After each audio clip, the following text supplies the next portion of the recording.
இந்த முதியோர் இல்லம் அப்படிங்கிற விஷயமே வந்து அது யாருக்காக துவக்கியிருக்கான்னு நீங்கள் முதல்ல தெரிஞ்சுக்கணும். அதாவது கல்யாணம் ஆச்சு, புருஷன் முன்னாடி சேர்ந்து வாழ்ந்தாங்க, 30 வருஷம் 40 வருஷம் 50 வருஷம் வாழ்ந்து கூட மகப்பேறு குழந்தை பேர் இல்லாத பெரியவங்க இருக்காங்க. புரியுதா? வாரிசுகள் யாரும் இப்போ போகிறதில்ல, இருக்காங்க, நிறைய பேர் இருக்காங்க. 80 வயசு பொண்டாட்டிக்கு 75 வயசு இருக்குது, அவனுக்கு குழந்தை பாக்கியமே இல்லை. அவங்க வயசான காலத்தில் எங்கே போவாங்க? அவங்களுக்கு தான் இந்த முதியோர் இல்லம். புரிஞ்சுங்களா? ஒரு ரோட்டு முறை வந்து தங்க முடியாது. அந்த மாதிரி பிள்ளை பேரே இல்லாமல் குழந்தை பாக்கியமே இல்லாமல் 80 வயசு 90 வயசு ஆனவங்க ரோட்டை போய் செத்து போக முடியாது. அது மாதிரி அனாதையாக சாப்பிடுறதுக்காக தான் இந்த முதியோர் இல்லத்தை இவங்க ஆரம்பிச்சுட்டாங்க. கடைசி வினாடி வரைக்கும் எங்கள் அம்மாவை வந்து ராணி மாதிரி வச்சுருந்தேன். அந்த வீட்டில் வந்து பெட்டி சாவி அம்மாட்ட தான் இருக்கும். வீட்டில் என்ன சமைக்கணும்னா கூட அம்மா தான் சொல்லணும்.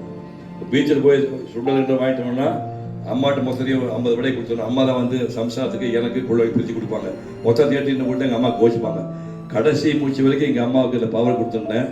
கடைசி 1980 வந்து சிவகுமார் கல்வியர் கட்ட துவக்கணும்.